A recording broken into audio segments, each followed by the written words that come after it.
Hi friends, இப்போ நம்ம என்ன பார்க்க போகிறோம்னா கொண்டைப்பயிறு யூஸ் பண்ணி கருவாட்டு குழம்பு எப்படி செய்கிறதுன்னு பார்க்க போகிறோம்.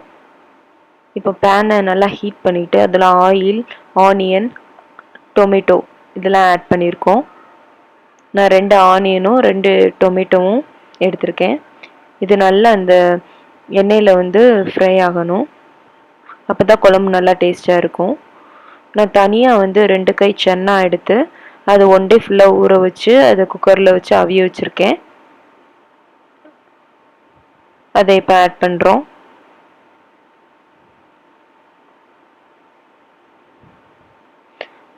இதுக்கான மசாலா நான் ப்ரிப்பேர் பண்ணி வச்சுருக்கேன்.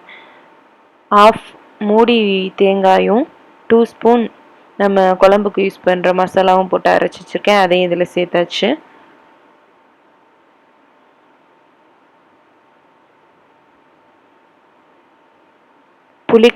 புளி கரைச்சி வச்சுருக்கேன், அதையும் ஆட் பண்ணியாச்சு. கருவாடு க்ளீன் பண்ணி வச்சுருக்கோம், அதையும் சேர்த்தாச்சு. அவ்வளோதான்.